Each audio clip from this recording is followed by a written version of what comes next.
Welcome back, everybody, and welcome to another edition of Western Civilization 2.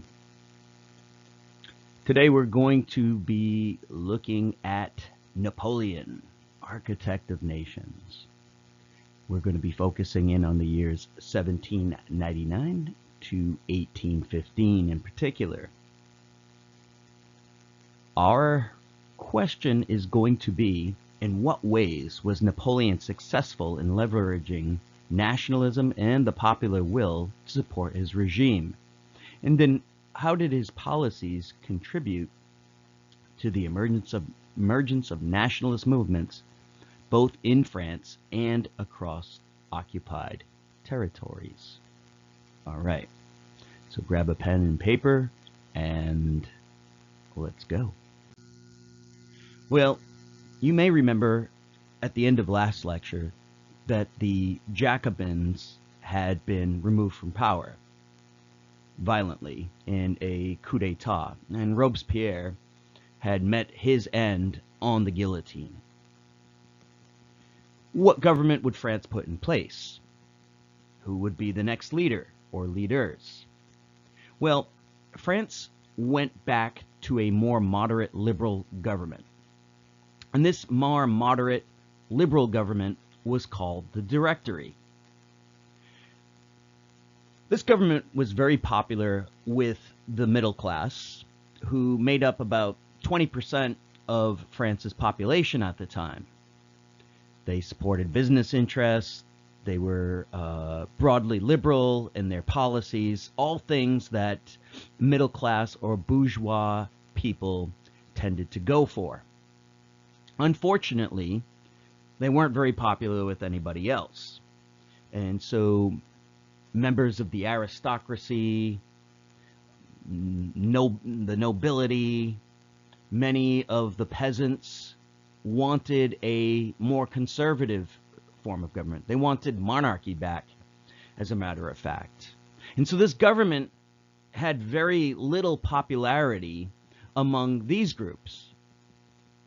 Unfortunately for it, it also had very little popularity among France's urban poor as well.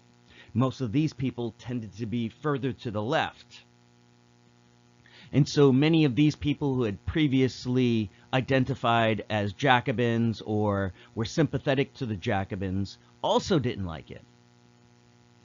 Furthermore, France was beset with economic hardships and invasion, and this government proved to be mostly unpopular. And it frequently had to contend with uprisings on the left and on the right. And so being broadly unpopular and facing these uprisings, the Directory often had to call in the army to deal with this unrest. And speaking of the army, one of the individuals who was rapidly rising up the army in its ranks was one Napoleon Bonaparte, who had risen from fairly humble origins and had risen up through the chain of command, mostly because of his brilliance. By all accounts, he was an extremely brilliant person, incredibly intelligent, incredibly manipulative, and a damn good soldier.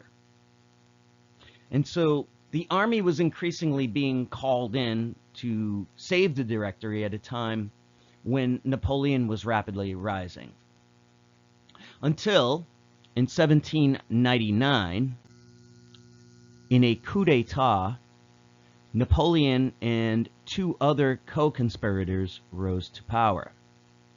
What was a triumvirate, or a rule by three. This arrangement didn't last particularly long, and in a short amount of time, Napoleon was able to remove his other co-conspirators and essentially rule as a dictator. And so at this point, Napoleon is the single ruler of France. He's ruling as a dictator. But what kind of France is he ruling? Well, France has a big problem.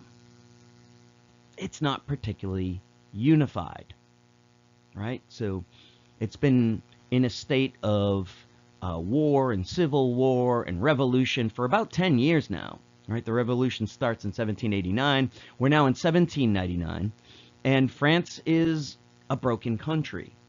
There are big divisions among its peoples. There are monarchists.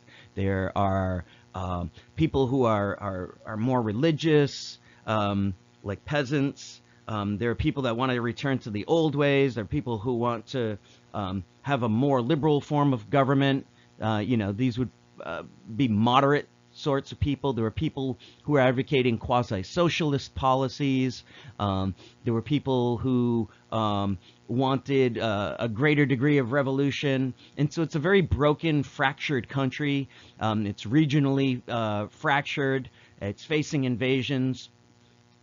And so Napoleon realizes he needs to do something that will create a more unified France. If he doesn't unify France, then he's going to be the next one who is going to have a coup d'etat against him and probably be executed. And so Napoleon goes to work at this task, using his genius to try to bring the French people together and maintain his position. And so some significant things come out of this period, things that Napoleon often isn't known for. We often think of him as a general, but he also does a lot to bring France together. And so one of the things that he does, and one of the most far-reaching, is the Napoleonic Code. France was still governed largely by feudal, fractured legal codes.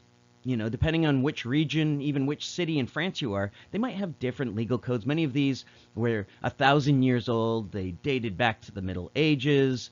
They were incoherent. And so one of his most significant acts is creating what's called the Napoleonic Code. And this was a single legal system that all Frenchmen, and later even other people, would fall under. It promoted many of the Enlightenment ideals. So, many of the civil liberties and civil rights of the Enlightenment were enshrined in law, even though, as we'll see, Napoleon doesn't have a problem breaking those sometimes. But at least in theory, these rights were all enshrined. These were things that many liberals had sought. Other revolutionary governments had tried to do it earlier than Napoleon, but Napoleon gets it accomplished. And so he wins some plaudits from moderates for these reforms, bourgeois types. He enshrines property law. All right, so private property is going to be respected. This was a big goal of liberals. And he really, through these legal reforms, lays the foundations for future French economic growth. Napoleon also begins to reform the school systems. All right. So prior to this time, education was primarily in the hands of the church. So the state didn't really concern itself with education. The church did. Not all students went to school, but for Napoleon, and especially for boys, he promoted standardized education. All right, so the French state would now take over education. And, well, if we look at this picture, the reasons are obvious. He wants to promote loyalty to the state, which is ultimately him at this point, right?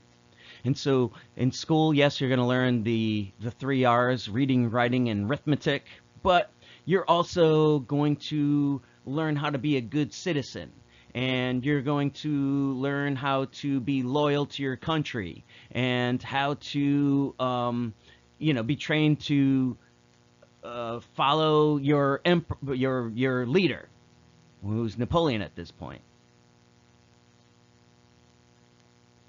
So these are pretty significant reforms. Napoleon also sets to work at centralizing and legitimizing his rule. So one of the things that he does is he strengthens the executive power, that is, the power of his office. All important appointments run through Napoleon. Napoleon reworks the bureaucracy. France already had a pretty effective bureaucracy by early modern standards, but Napoleon really streamlines that. So all important offices are going to be appointees by Napoleon. The system's going to be rational. It's going to be organized. It's going to be able to efficiently administer the country, efficiently tax, efficiently raise an army.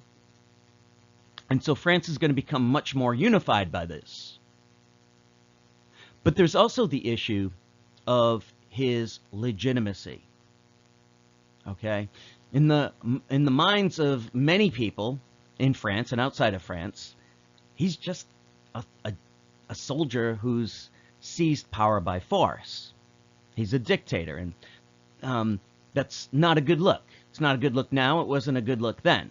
And so Napoleon really felt that he needed to buttress his rule. And so one of the things that he does is he tries to legitimize his reign by having himself crowned emperor of the French people. And he was very careful in choosing this title of emperor. Don't forget, the term king had a pretty bad reputation. All of the Enlightenment, or especially later Enlightenment discourse and revolutionary discourse had been against kings, but nobody had ever really said anything about emperors before. Emperor sounds more exalted. It had a more romantic lineage to it. You think back to Caesar, Augustus, and the Roman emperors, or even back to Charlemagne. And so in this way, he seeks to legitimize himself. But of course, Napoleon is most known as a soldier, and as a general, and as a conqueror. And so this, too, was part of his strategy. Napoleon did want to conquer. He was a bit of an egomaniac. He definitely wanted people to think of him as a conqueror. He wanted his name mentioned up there with Julius Caesar and Alexander the Great and Hannibal and the great conquerors of antiquity. But war was also a strategy for him. You may have heard the expression to rally around the flag. Oftentimes when countries are at war, they will unify around their leader, and especially if the war effort's going good. And as we've already said, Napoleon's a brilliant general.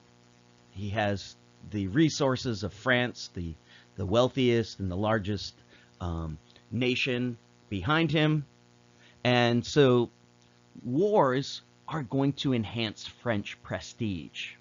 When the French go out and they start to not only defeat their enemies, but to conquer their enemies, it's going to make the French proud. It's going to unify people.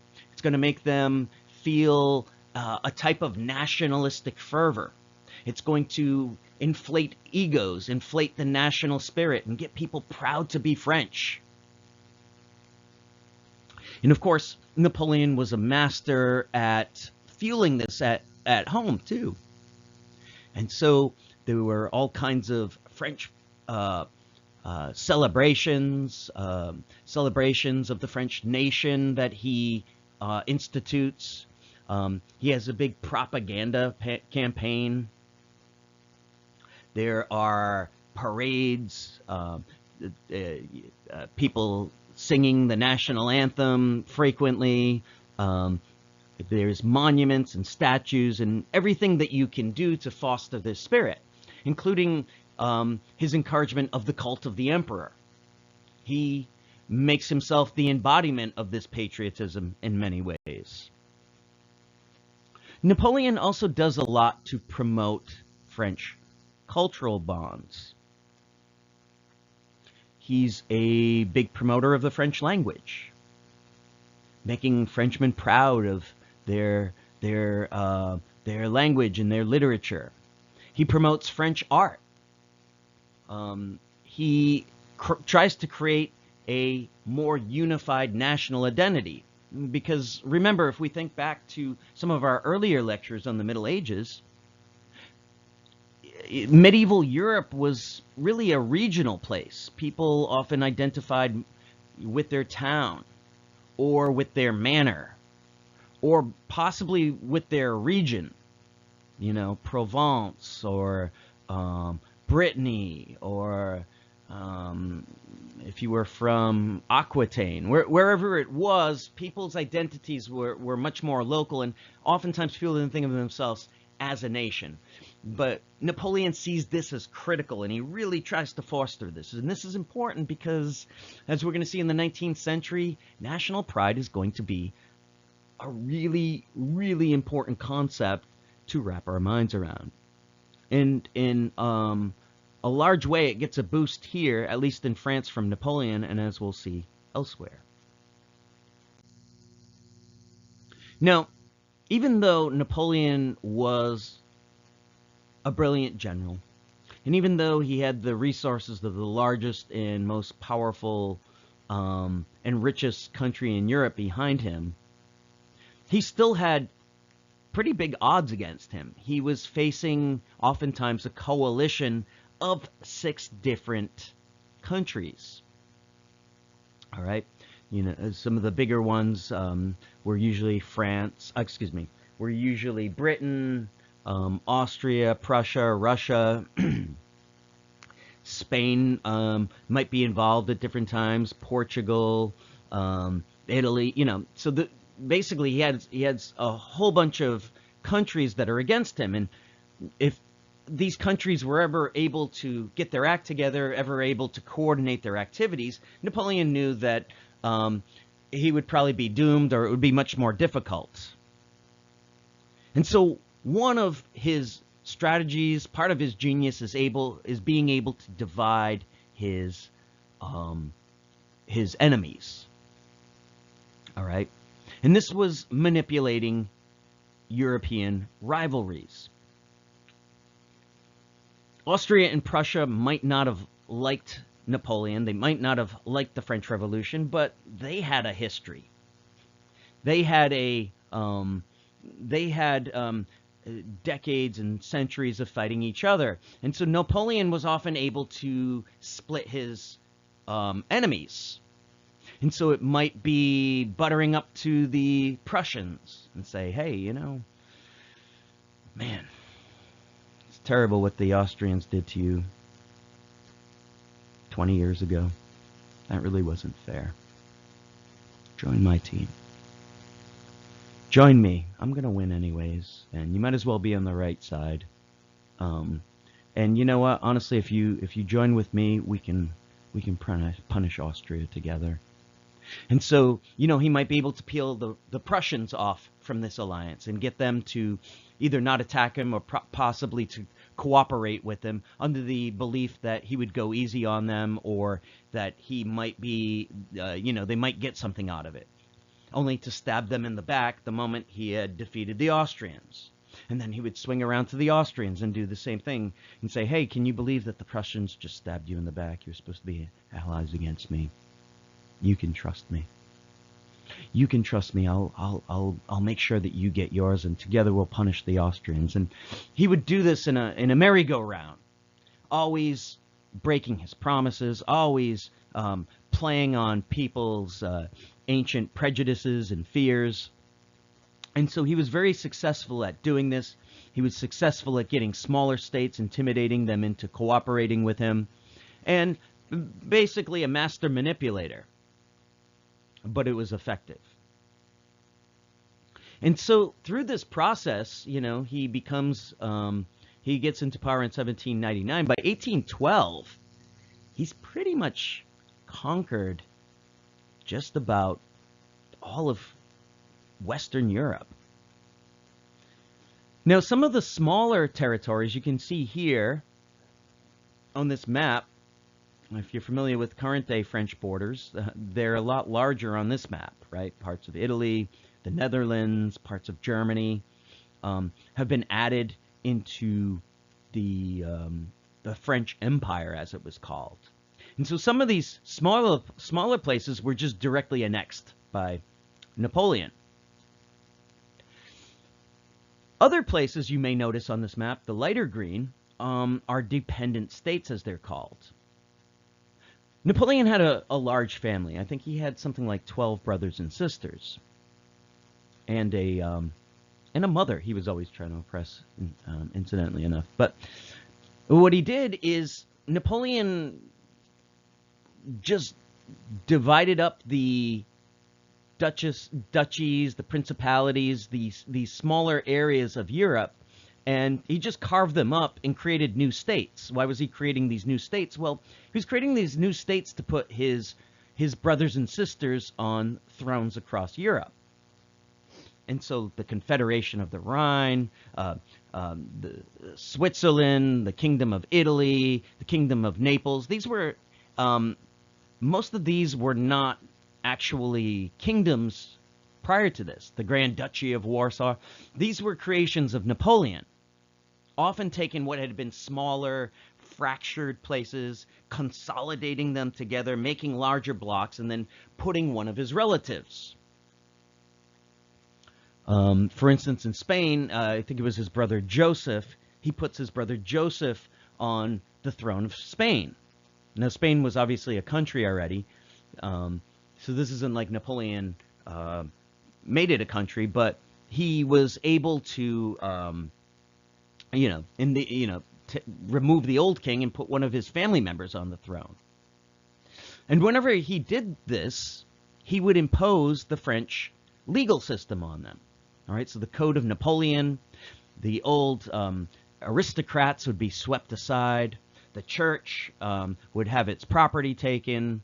The monasteries would be closed. And so in a lot of ways, Napoleon's ending the Middle Ages while he's doing this, bringing Enlightenment ideals and sweeping aside a millennia of tradition.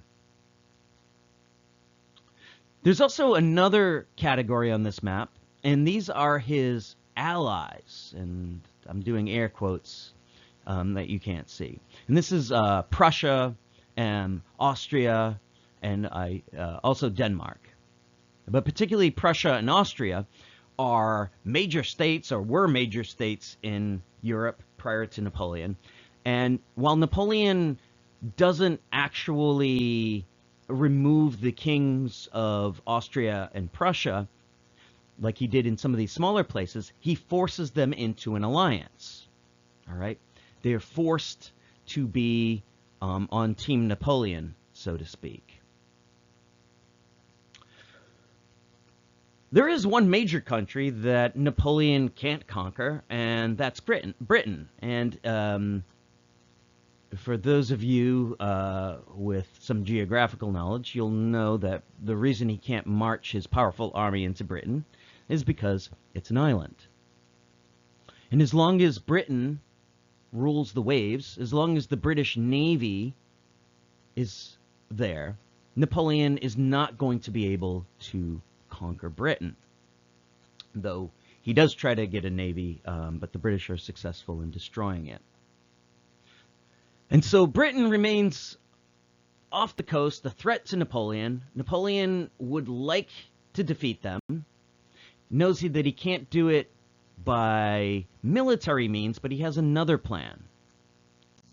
And that's the continental system. Napoleon knew that Britain was very reliant, much more so than any other nation on earth at that time, very much reliant on trade. All right? And so Napoleon believed if he could create a trade embargo, in other words, prevent Europe from trading with Britain, then he could bring Britain to its knees. In other words, the British would, there would be massive unemployment, maybe riots, maybe the government would collapse. And so Napoleon attempted to bar all British trade, and it did. It did have big impacts in Britain. All right, they were very much reliant on trade with the continent, but embargoes cut both ways, right? There were a lot of manufacturers in Europe who were very reliant on British goods. If you have a business and you're waiting on parts and you can't get them because you can't trade with Britain anymore. And so this starts to fan some discontent in Europe toward Napoleon. And one country in particular that doesn't really like this very much is Russia, which has been forced into this embargo because of threats from Napoleon. And so they're discontent with this. And aside from manufacturers and people in Europe who don't like this system that Napoleon has imposed, there's also discontent stirring elsewhere.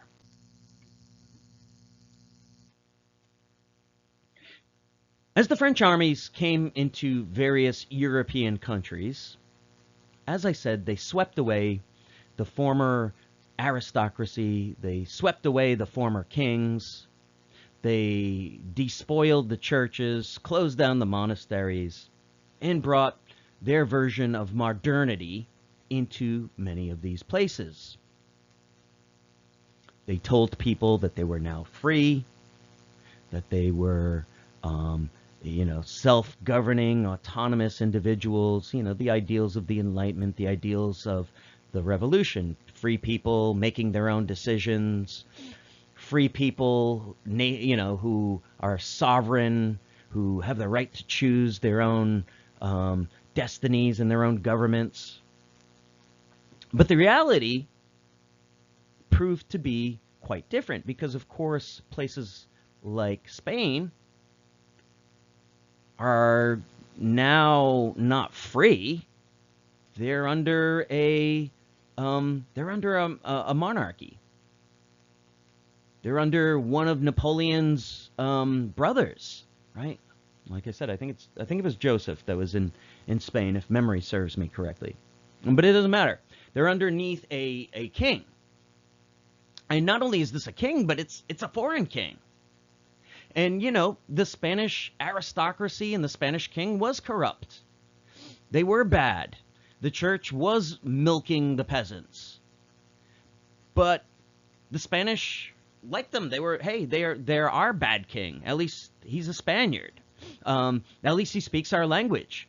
At least, this is what we've been comfortable with. We like the church. We're religious. And we don't really like these rules that have come from outside and these rulers. And so, led by dissident priests and nobles, many of the Spanish peasants begin to rise up against the French. But of course, peasants against the best army in the world isn't going to go well. And so the Spanish begin to pioneer a new form of war, which they call guerrilla warfare, or guerrilla warfare.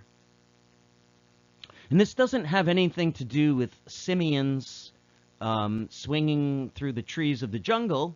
Not that form of guerrilla. It comes from the Latin word, the Spanish word guerre, meaning war. And so in guerrilla warfare, if you are the weaker force, what you do is you try to make governing the region impossible. You have this outside force that's occupying, you attack them at night, you attack their supplies, you do hit and run techniques, you try to blend back into the peasantry. And so the Spanish, many of the Spaniards didn't want them there, and so this proves to be pretty effective. Now, often the goal isn't to, kill all the enemy troops, but it's to make it so miserable and so uncomfortable that the enemy leaves. And so Napoleon finds himself having to bring in more and more soldiers to keep Spain pacified. And it's this drip, drip, drip of continuous uprising there that makes Napoleon refer to Spain as the Spanish ulcer. In the same way, an ulcer usually won't kill you, but it's a constant nagging sore deep inside your bowels. This is how Napoleon thought of Spain. But it wasn't just Spain. As the French armies had gone into Germany, they had united, they had consolidated what had previously been the messy map of what had been the Holy Roman Empire, which Napoleon ends, by the way, as he creates these more compact units for his family. But the Germans, too, they begin to resent the French. They start to realize, like, hey, wait a minute.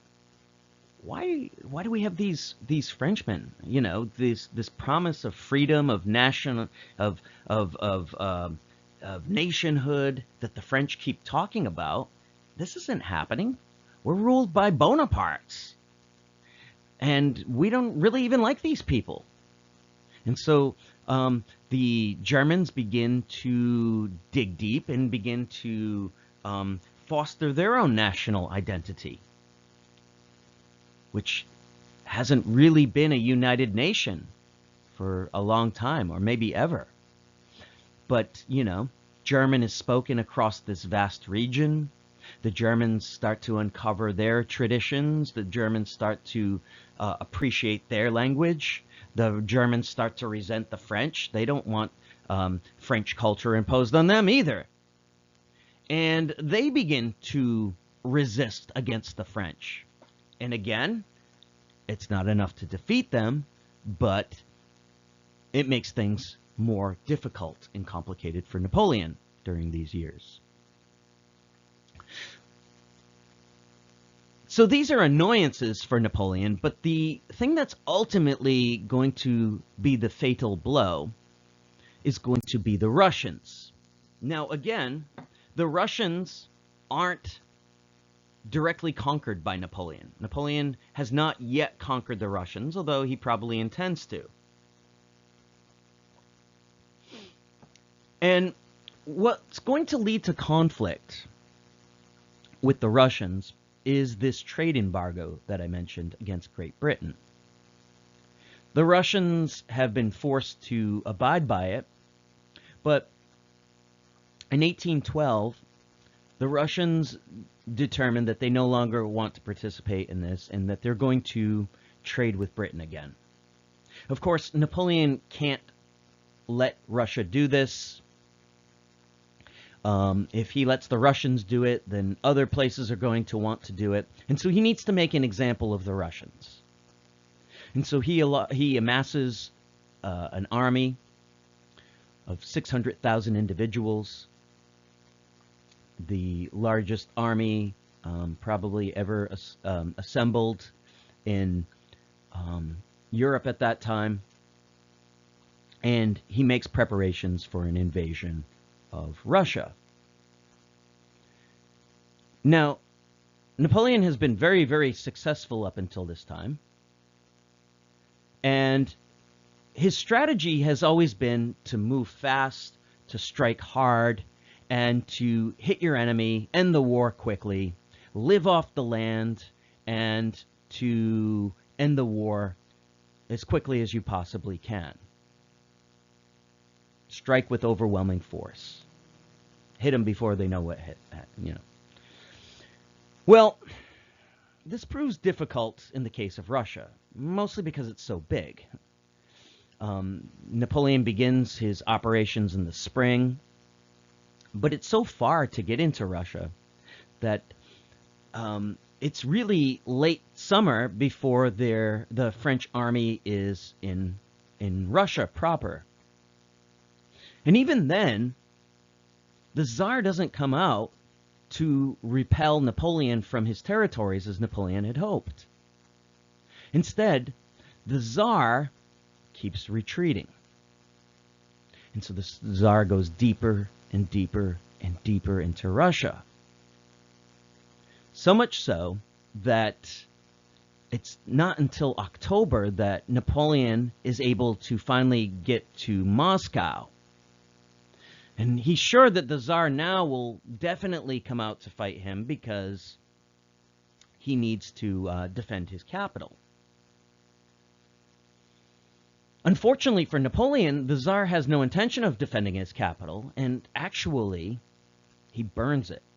He burns Moscow to the ground just in time for it to begin to snow. Winters come early in Russia in normal years, but this year was exceptional. It was an exceptionally cold winter, and snows came even earlier than anyone had expected. The Russians had burnt all of the crops along the way. Russia itself is a vast open land full of, much of it uninhabited to begin with. And Napoleon found himself deep into Eurasia just as a winter storms are setting in. And so Napoleon realized he had been outfoxed by the Tsar. And so he called a hasty retreat. But it was too late. The French hadn't anticipated a long, protracted war. They hadn't prepared for a winter campaign. They were running out of food rapidly. The winter was closing in on them. And many of them froze to death. Others starved to death. And worse yet, some of them collapsed in exhaustion only to be set upon by the Russian peasants.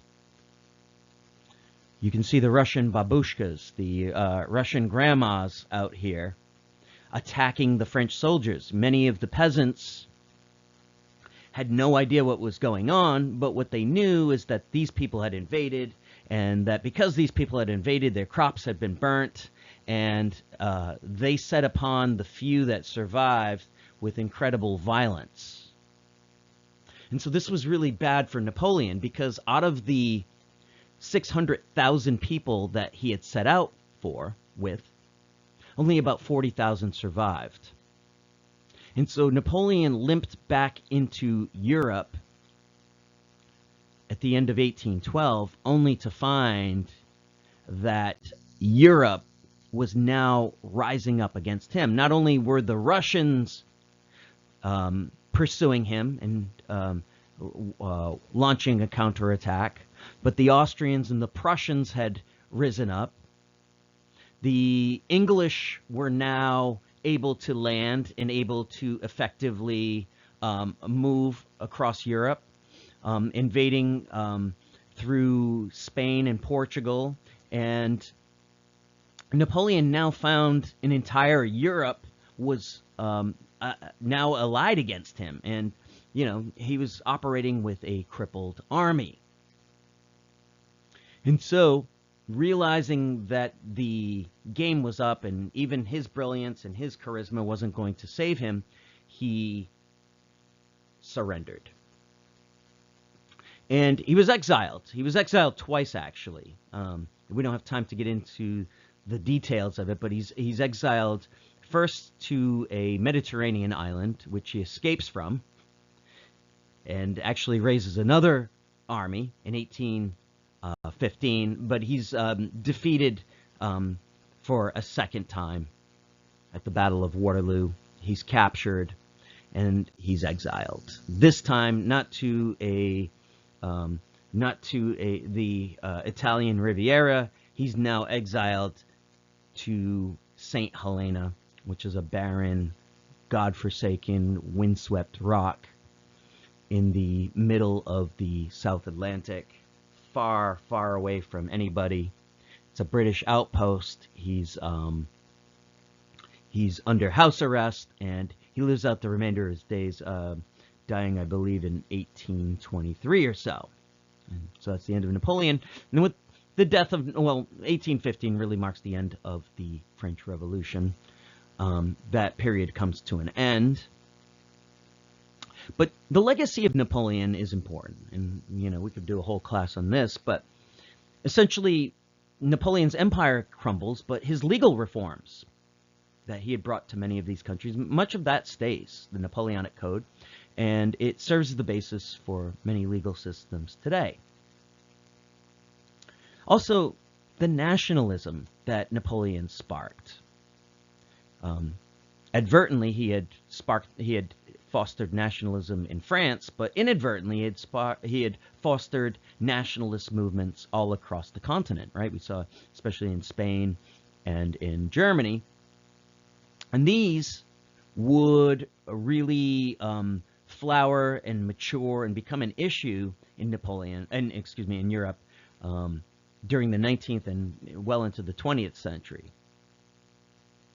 And then, finally, even though, as we're going to see, many of the Bonapartes, well, all the Bonapartes lose their thrones, and there's an attempt to restore the old order, many of the new borders that Napoleon creates are permanent.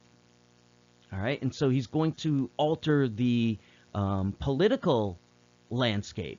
The geographical borders are going to remain changed after Napoleon. Okay, well, thank you for your attention, and I would like you to answer this question. In what ways was Napoleon successful in leveraging nationalism and the popular will to support his regime?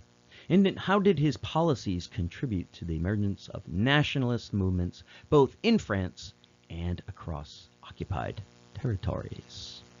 All right, answer those questions, and I will see you in our next lecture.